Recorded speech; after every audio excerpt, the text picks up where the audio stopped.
Hello students. बेटा आज हम डिस्कस करेंगे our chapter 10th that is your mechanical properties of fluid. जैसे हमने लास्ट चैप्टर में mechanical properties of solid discuss किया है, ऐसे ही हम यहाँ पर डिस्कस करेंगे mechanical properties of fluid. Fluid की जो मैकेनिकल प्रॉपर्टीज़ हमें डिस्कस करनी है वो मैं आपको बता देता हूँ। देखिएगा, density which is also known as your mass density. तो मास डेंसिटी या डेंसिटी एक ही वर्ड होता है, right. Second, you have to discuss about the weight density.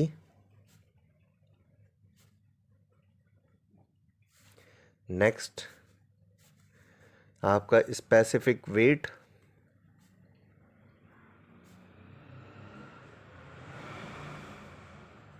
और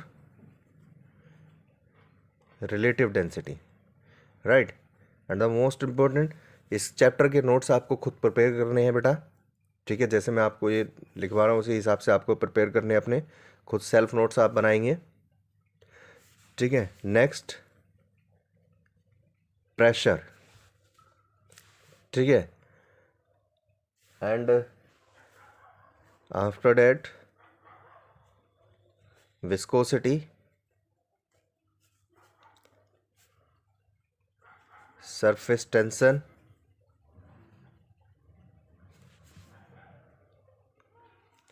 and last one is your capillarity।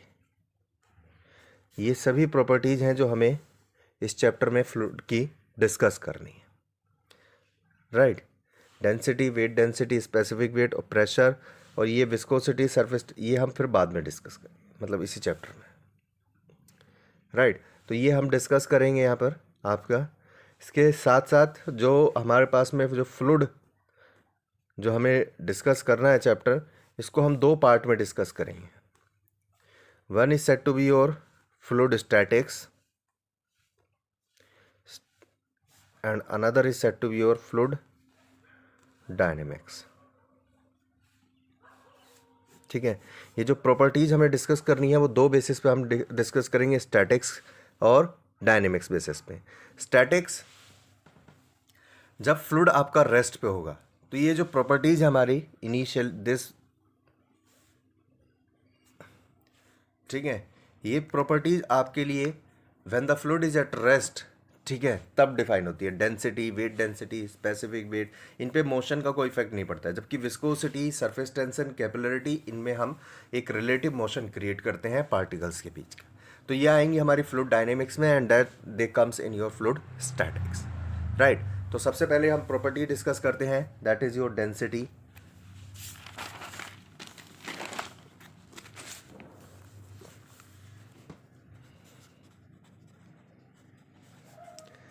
और mass density.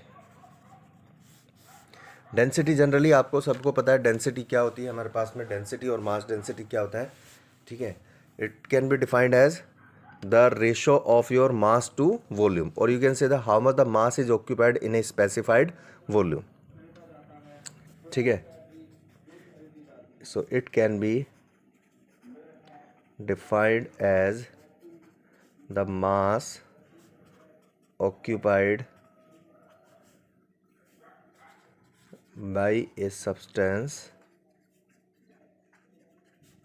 in a specified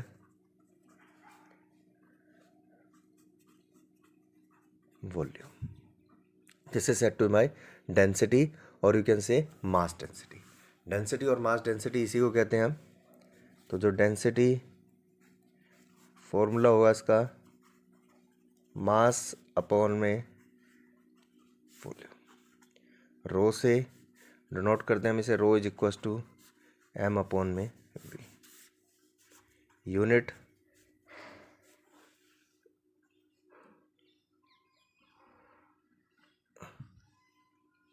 unit हुई हमारे पास में इसकी किलोग्राम पर metre cube.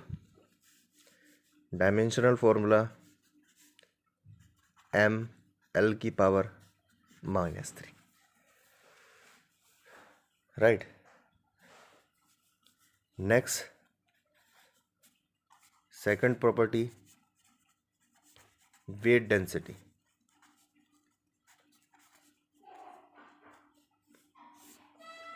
What is your weight density? It can be defined as the weight occupied by a substance in a specified volume. ठीक है, and this weight density is equals to weight upon volume. That's your W is equals to small w is equal to capital W by V. Right. तो जब weight density पूछी जाएगी तो वो weight density लिख के आएगी. अगर सिंपल डेंसिटी पूछी गई तो that means it's a mass density. So W is equals to होता है आपका mg अपॉन में v. So I can write down this m by V into में g. m बाई वी आपका मास डेंसिटी यानी सिंपल डेंसिटी होती है, यानी weight density can be written as mass density into में acceleration due to gravity g. So this weight density W is equals to rho into g. Unit newton per metre cube. Dimensional formula newton का होता है mLT minus 2 upon में L power 3. So this is your mL minus 2 T minus 2. Right. Next third property which is known as your specific weight और relative density भी इसी को कहते हैं.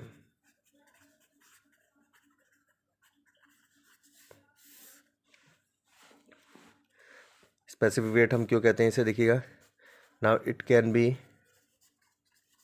Defined as the ratio of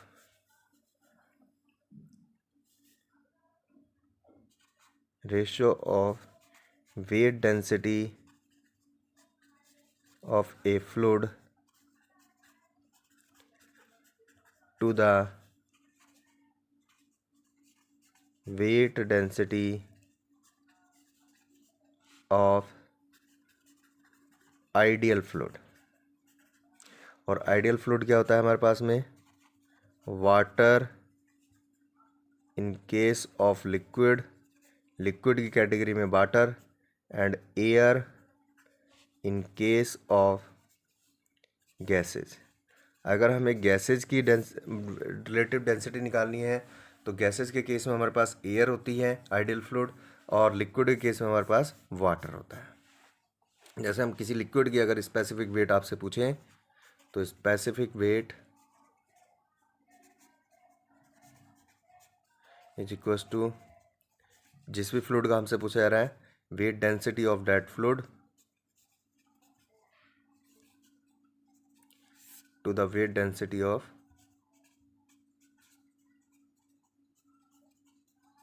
ideal fluid.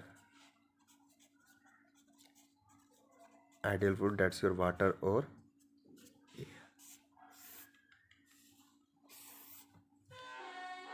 Right.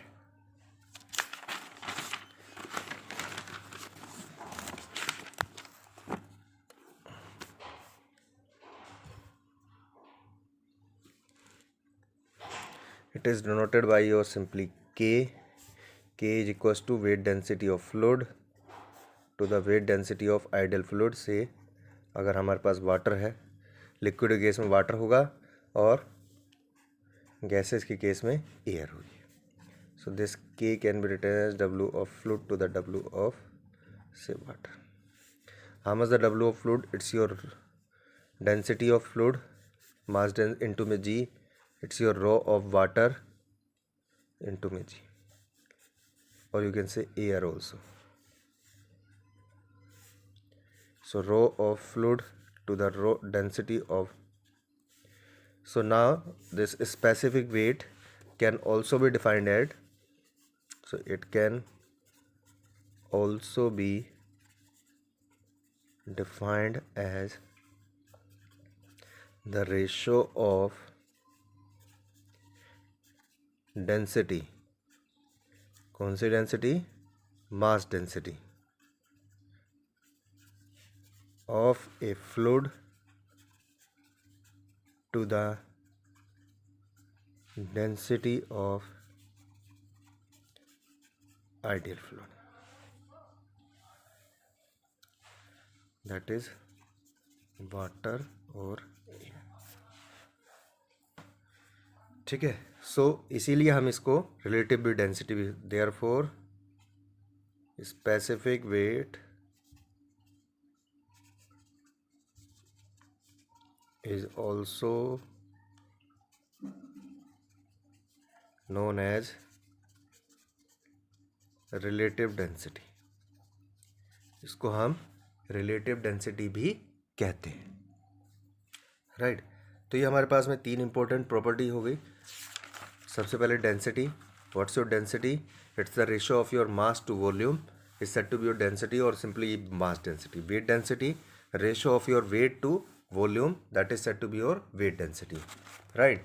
Next specific weight. ठीक है. Specific weight क्या है हमारा? जो it is the ratio of the weight density of the fluid to the weight density of ideal fluid. और ideal fluid हमारा water होता है in case of liquid, and gases के केस में हमारी एयर होती है. राइट. नेक्स्ट आपके पास में रिलेटिव डेंसिटी के साथ साथ हमने जब ये फॉर्मूला निकाला तो हमें ये और पता चला इसमें कि ये रेशो होता है आपके पास में डेंसिटीज़ का. That's your density of fluid to the density of ideal fluid, that is your water और air. Therefore it is also known as your relative density. Right. Next property is are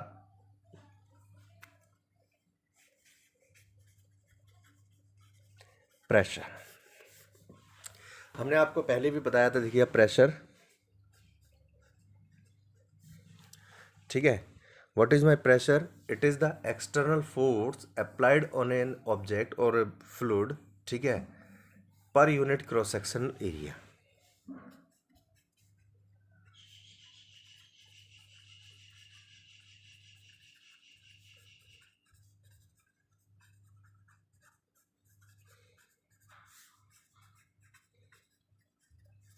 external force or you can say thrust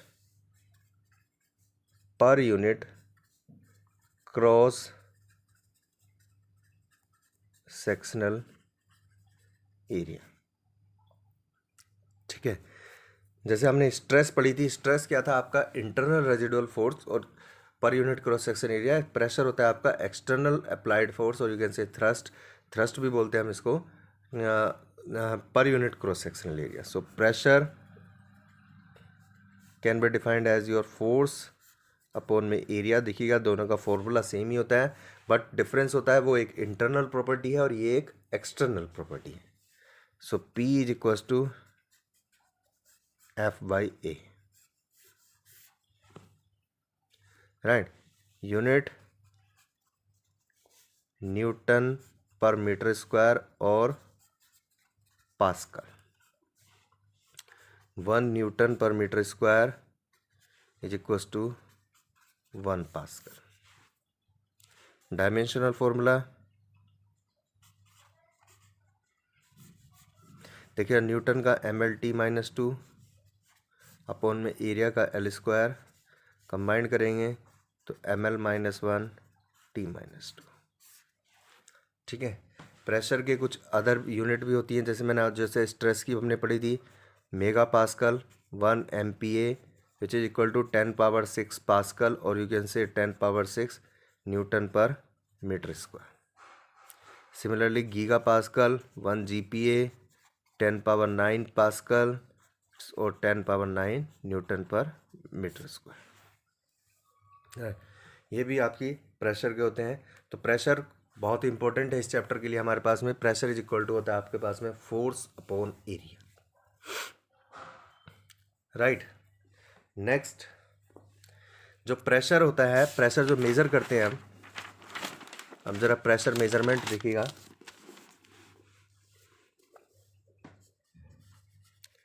types of pressure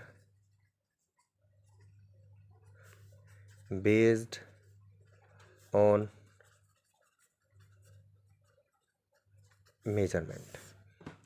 measurement के basis पे हम जो करते हैं वो ज़रा ध्यान देंगे।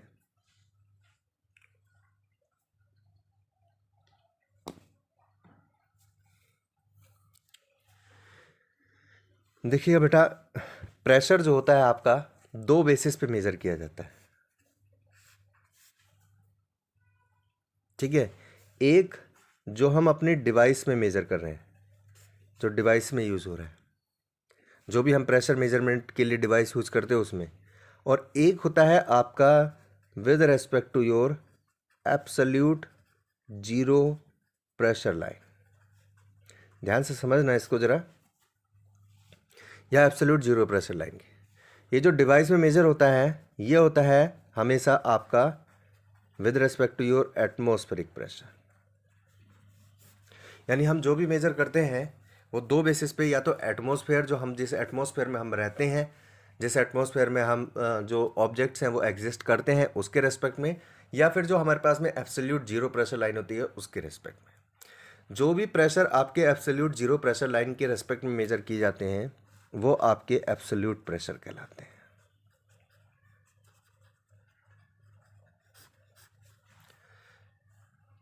ठीक है, अब देखिए कैसे होता है। जो प्रेशर होता है आपका एटमॉस्फेरिक का, हम जिस एटमॉस्फेयर में रहते हैं ये हमारे लिए एक कांस्टेंट वैल्यू है।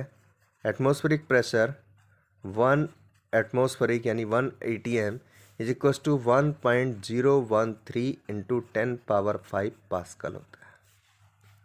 ठीक है, एक चीज़ और बतानी भूल गया मैं यहाँ पर, जो आपके लिए काफ़ी फ्रिक्वेंटली आएगी प्रेशर में, इवन ये आपकी स्ट्रेस में नहीं आती थी। एक यूनिट और होती है बार, BAR बार, और 1 बार, ये बार भी एक प्रेशर की यूनिट होती है, which is equal to 10 power 5 pascal.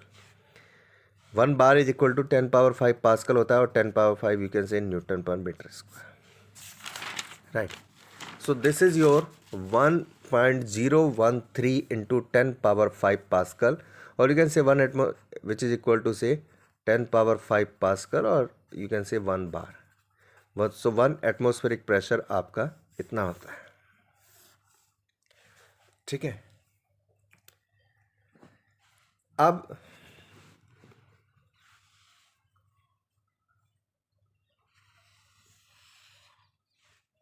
यह है मेरी zero absolute zero pressure line, sorry absolute zero pressure line. यानी इस पॉइंट पे मेरा पास में जो प्रेशर है वो जीरो है, एब्सोल्यूटली जीरो। ठीक है, एटमॉस्फेरिक प्रेशर कितना है हमारा 10 पावर 5 पास्कल के इक्वल, यानी 1.013, तो ऑब्वियसली बात है जीरो से ज़्यादा होगा, तो ये हमने एज्यूम कर लिया है ये आपका, this is set to my atmospheric pressure. भाई इससे ऊपर ही होगा एटमॉस्फेरिक प्रेशर। ये वैल्यू कितनी है हमारे पास में, अगर हम पूछें, ये 1.013 इंटू 10 पावर 5 पास्कल, इतना ज़्यादा है। जीरो में इतना ऐड करेंगे तो इतना ही आएगा भाई, जीरो। ठीक है, अब ज़रा ध्यान दें, अब हम जो प्रेशर मेज़र कर रहे हैं वो मेज़र कर रहे हैं with respect to your atmospheric pressure. So if the pressure at any point is more than the atmospheric pressure, अगर किसी भी पॉइंट पे आपका जो प्रेशर है वो आपका एटमॉस्फेरिक प्रेशर से ज़्यादा है, तो उस प्रेशर को हम गेज प्रेशर कहते हैं।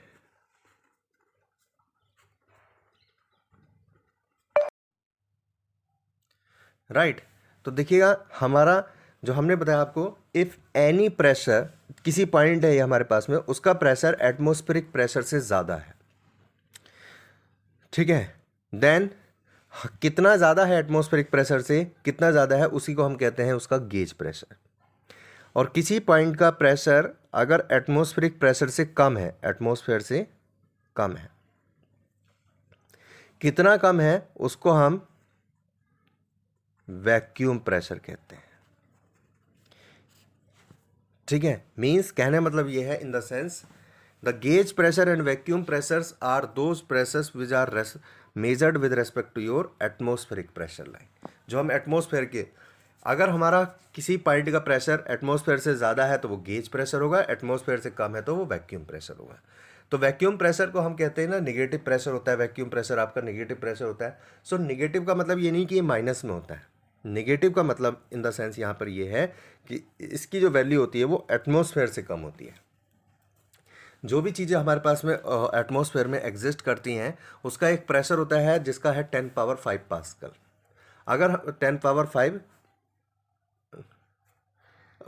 पास्कल यानी, ठीक है, अब 10 पावर 5 पास्कल जो है हमारे पास में, यानी 1 बार के इक्वल, ये एटमॉस्फेरिक, अगर इससे कहीं पे ज़्यादा है तो उसको हम गेज प्रेशर कहते हैं। Why it is set to be your gauge pressure, because देखिएगा जो हमारे पास में जो एटमॉस्फेयर, कोई भी प्रेशर एटमॉस्फेयर से ज़्यादा है तो उसको हम, जो डिवाइस होती है हमारे पास में प्रेशर मेजरमेंट की, उनसे हम उनको मेज़र कर सकते हैं ईजीली।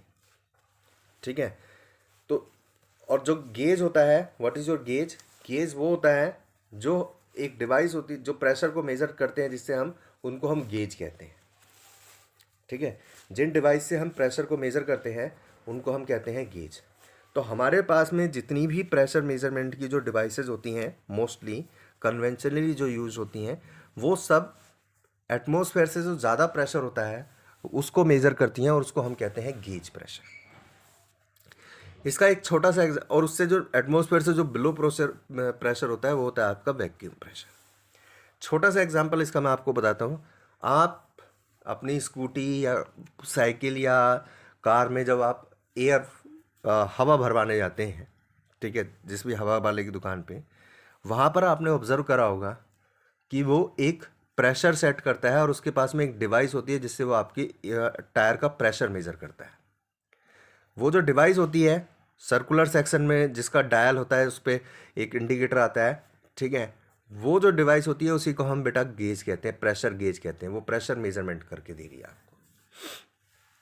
ठीक है, वो प्रेशर गेज है। और आपके टायर में जो भी हमारा एयर का प्रेशर होता है वो आपका एक गेज प्रेशर होता है। फॉर एग्जांपल, सपोज हमारे टायर में 200 किलो पास्कल हमने भर दिया है, जो एयर है उसका प्रेशर है 200 किलो पास्कल। सो जो 200 किलो पास्कल है जो हमने टायर में भरी है वो आपकी गेज प्रेशर हुआ, यानी एटमॉस्फेयर से 200 किलो पास्कल हमने ज़्यादा उसमें भर दिया, तभी तो वो रहेगा। अगर हम एटमॉस्फेयर के इक्वल हो जाएगा तो उसमें कोई भी प्रेशर डिफरेंस नहीं रहेगा।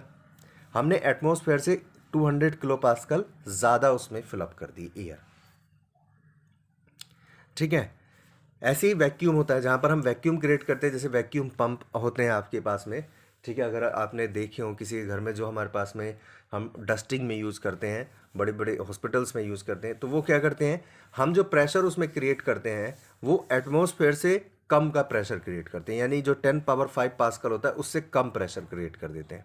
सपोज हमने 100 किलो पास्कल का वैक्यूम क्रिएट कर दिया है। What is the meaning of 100 kilo pascal vacuum? Means atmosphere से 100 किलो पास्कल कम हमने उसमें प्रेशर सेट कर दिया। अब कितना होगा? 10 पावर 5, इसमें से 100 आप माइनस कर लो, 100 किलो पास्कल, यानी 100 किलो पास्कल हो गया आपका 10 पावर 5, 100, यस। ठीक है, जो भी है हमारे पास में, सपोज हमने 10 किलो पास्कल का हमने मेज़र किया, 10 किलो पास्कल यानी 10 पावर 4, तो इसमें से आप माइनस कर लोगे आंसर। इतना प्रेशर हमने मेंटेन कर दिया।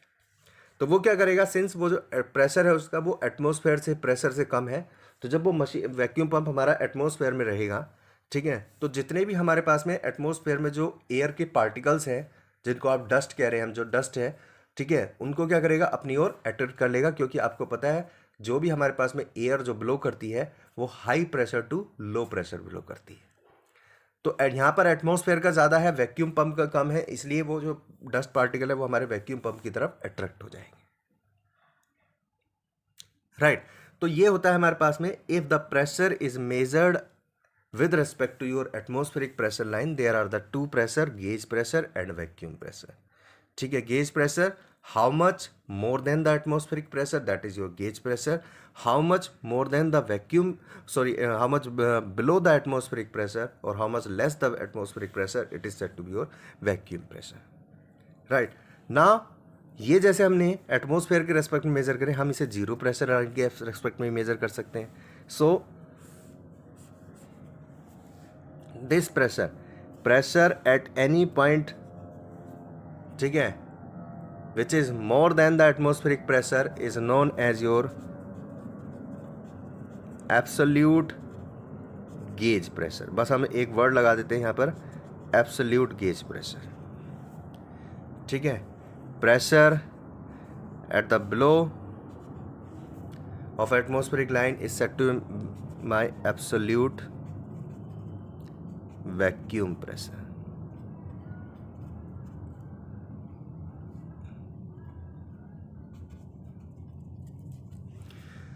अगर यही प्रेशर हम, इस पॉइंट का प्रेशर अगर हम एब्सोल्यूट जीरो प्रेशर लाइन के रेस्पेक्ट में मेजर करें तो एब्सोल्यूट गेज प्रेशर होगा, और एब्सोल्यूट वैक्यूम का अगर हम एब्सोल्यूट प्रेशर लाइन की यानी जीरो के रेस्पेक्ट में अगर हम मेजर करते हैं तो वो आपका, तो याद रखेंगे, देखिएगा ये जो एब्सोल्यूट वैक्यूम प्रेशर है ये ज़ीरो से ज़्यादा है, तो निगेटिव नहीं होता है.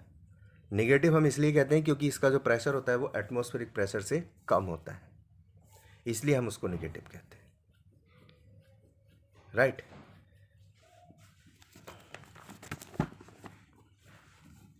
इस तो यहाँ से हमारे पास में एक ऑब्जर्वेशन बहुत आता है, देखिएगा अगर आप इसी में देखेंगे, अच्छा यहीं पे लिख देता हूँ मैं.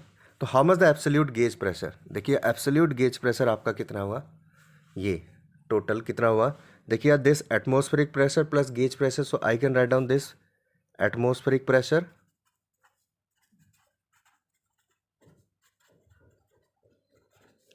Plus gauge pressure. तो हमसे कहीं पे भी आपसे अगर एब्सोल्यूट पूछा जाता है तो आप उसमें एटमॉस्फेरिक प्रेशर हम ऐड कर देते हैं.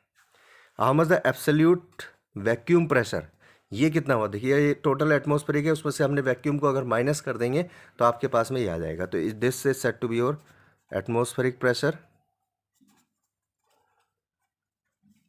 माइनस वैक्यूम प्रेशर, दोनों को माइनस कर दिया. क्लियर है, इसीलिए हम कहते हैं वैक्यूम प्रेशर निगेटिव होता है. निगेटिव इसका मतलब, निगेटिव का मतलब ये होता है जब हम एब्सोल्यूट निकालते हैं उसका तो वो एटमॉस्फेयर में से माइनस होता है. ठीक है, इसलिए हम कहते हैं इसे निगेटिव. राइट. इसका एक एग्जांपल मैं आपको बताता हूँ. तो यहाँ से हम दोबारा फॉर्मूला लिख देता हूँ मैं, how much the absolute gauge pressure, जो सबसे ज़्यादा यूज यही होगा हमारे पास, P absolute is equal to atmospheric pressure plus gauge pressure. How much the absolute vacuum pressure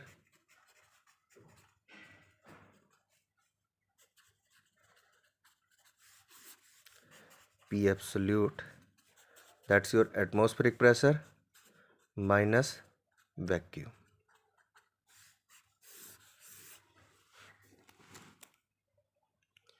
ठीक है, तो ये हो गया हमारे पास में इसकी वैल्यू, एटमॉस्फेरिक माइनस वैक्यूम और atmospheric plus gauge. Right. Now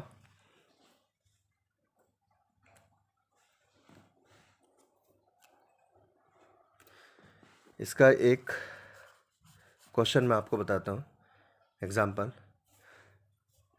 ये आपकी एनसीईआरटी का क्वेश्चन है, ठीक है, और हमारे असाइनमेंट में भी है ये. Say there is a car in which the air is inflated in its tyre at a pressure of 200 kilo pascal. 200 kilo pascal की एयर है जो आपकी इन्फ्लेटेड यानी भरी हुई है, इन्फ्लेटेड इन टायर्स, जो आपकी गाड़ी के टायर हैं उसमें जो है आपका, वो आपका 200 किलो पास्कल है. आपको यहाँ पर गेज प्रेशर निकालना है और एब्सोल्यूट प्रेशर बताना है. ठीक है, ये दोनों वैल्यू आपको बतानी है. क्लियर है. तो याद रखेंगे आप मैंने अभी अभी आपको बताया, जो हमारे पास में जो कार के टायर में जो इन्फ्लेटेड एयर होती है, वो जो उसका जो प्रेशर होता है वो गेज प्रेशर होता है। तो अगर ऐसा क्वेश्चन आपसे कहीं पे मेंशन किया गया है कि कार का जो इन्फ्लेटेड टायर्स है उसमें 200 किलो पास्कल की एयर है, find out the gauge and absolute pressure. So gauge pressure हमारे पास में यहाँ पर डायरेक्ट हो जाता है, जो 200 किलो पास्कल का प्रेशर है यही आपका गेज प्रेशर है, ये गेज प्रेशर ही है। अगर आपसे एब्सोल्यूट आप निकाल लेंगे, एब्सोल्यूट इज इक्वल टू होता है P atmospheric plus P gauge. So that means 200 kilo pascal मतलब 0.2 इंटू में 10 की पावर, नहीं सॉरी, 200 किलो पास्कल का मतलब हो गया 2 इंटू में 10 की पावर 5 पास्कल। देखो ये हो गया 200 यानी 200 इंटू में 10 की पावर 3 पास्कल। किलो का मतलब होता है 10 की पावर 3, तो that means 2 into 10 power 5 pascal हो गया। अब हम आप इसे ऐड कर देंगे 1.013 इंटू 10 की पावर 5 प्लस 2 इंटू में 10 power 5 pascal. The answer is your 3.013 into 10 power 5 pascal, और यू कैन से 3.013 बार।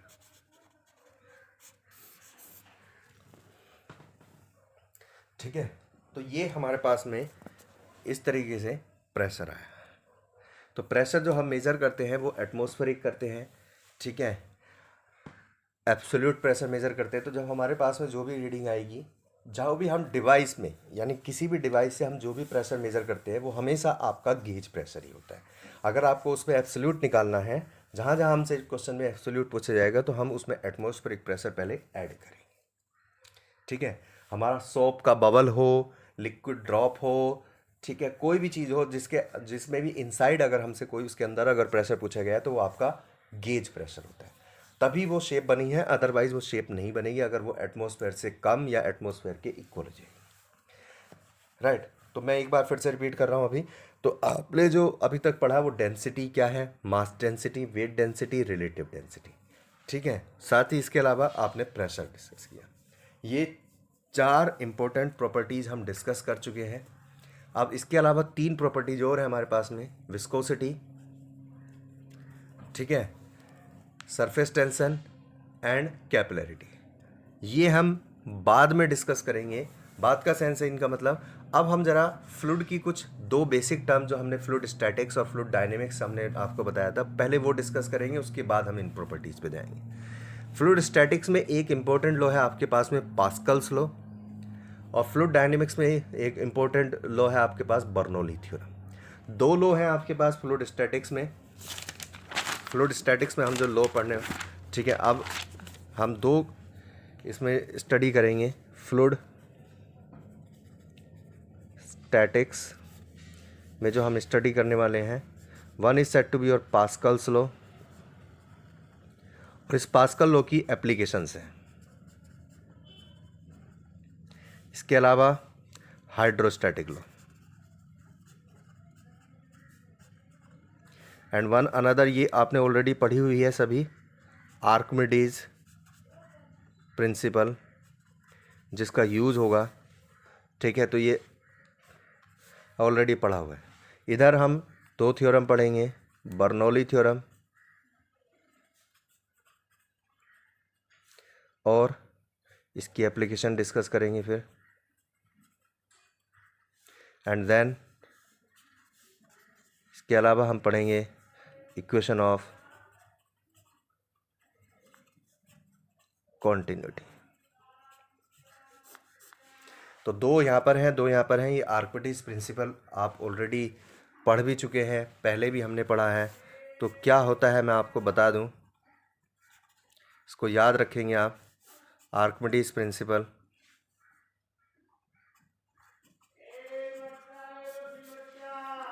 आर्किमिडीज ने कहा था जब भी कोई भी ऑब्जेक्ट किसी भी लिक्विड में इंसर्ट किया जाएगा, यानी उसमें इंसर्ट कराएंगे हम लिक्विड में, तो उस पर एक नेट अपवर्ड फोर्स लगेगा, ठीक है, and that net upward force will be equal to the weight of the body, ठीक है, inserted in the fluid.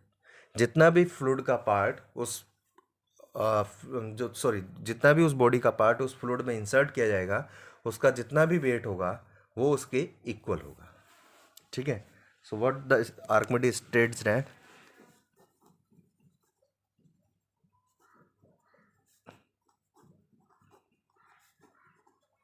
Archimedes states that when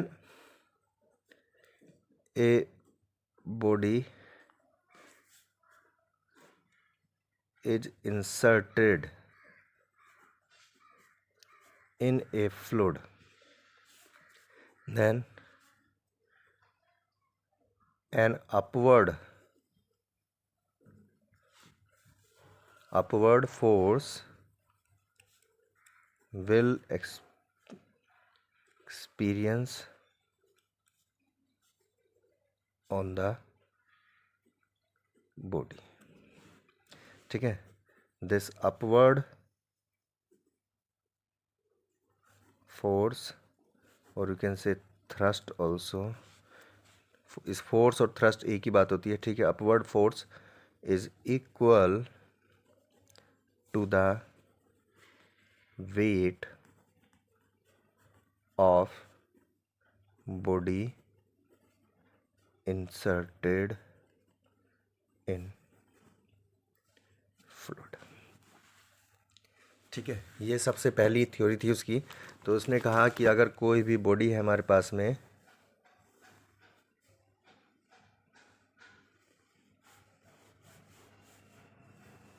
अगर ये बॉडी हम इसमें फ्लूइड में इंसर्ट कराएंगे तो इस पे जो एक अपवर्ड थ्रस्ट लगेगा, ठीक है, F vertical, how much this will be your, या थ्रस्ट टी कह देता हूँ वैसे, या एफ टी कह देता हूँ, F T, that will be equal to the weight of the fluid weight of this body in the fluid.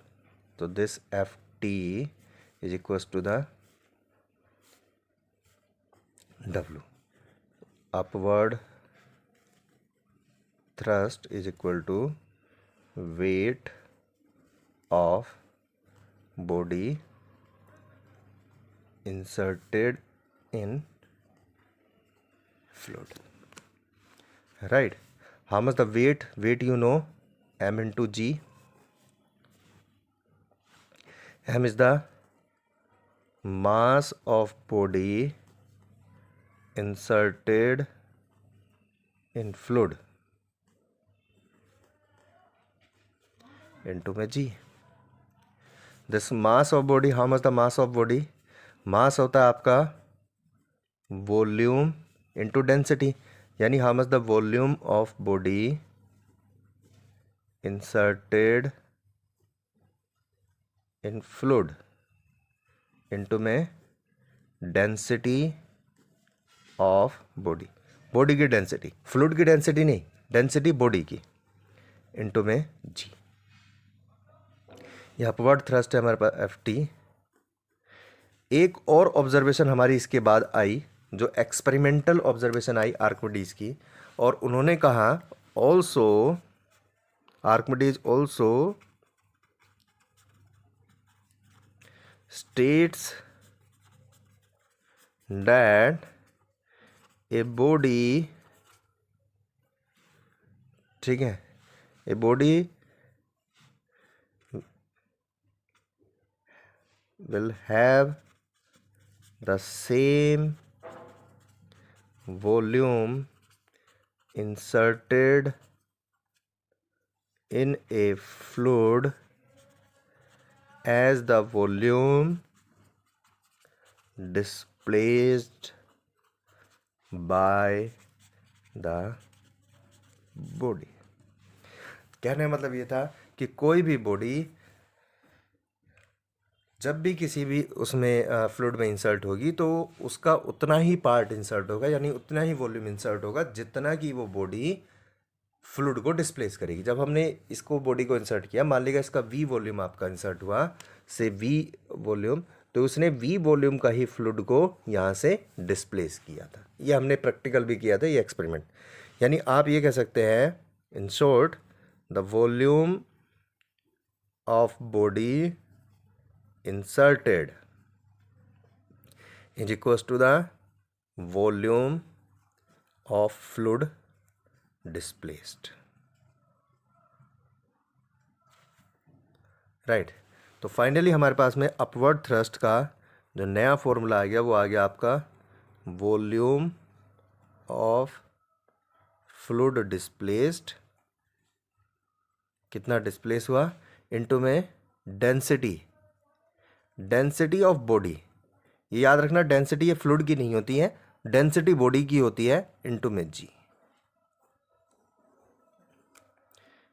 ठीक है, ये फॉर्मूला आपके लिए इम्पोर्टेंट है आगे जब हम सरफेस टेंशन या और विस्कोसिटी के फॉर्मूले, जब कैपिलरिटी के फॉर्मूले डिराइव करेंगे उस समय पे ये कॉन्सेप्ट यूज होगा। ठीक है, तो इस चीज़ को ध्यान रखना। ठीक है, आर्किमिडीज प्रिंसिपल हमारे लिए ये एज ए सिलेबस में अलग से नहीं पूछा है, लेकिन ये इम्पोर्टेंट है। तो ये आपका आर्किमिडीज प्रिंसिपल। राइट, अब जो फ्लूइड स्टैटिक्स में पास्कल लॉ और हाइड्रोस्टैटिक लॉ और पास्कल लॉ की एप्लीकेशन, ये हम नेक्स्ट क्लास में डिस्कस करेंगे। राइट, तो आज के लिए जो आपके पास में जो प्रेशर से रिलेटेड आपकी एनसीईआरटी में जो क्वेश्चंस हैं, ठीक है, वो आप सोल्व करेंगे। Right, thank you.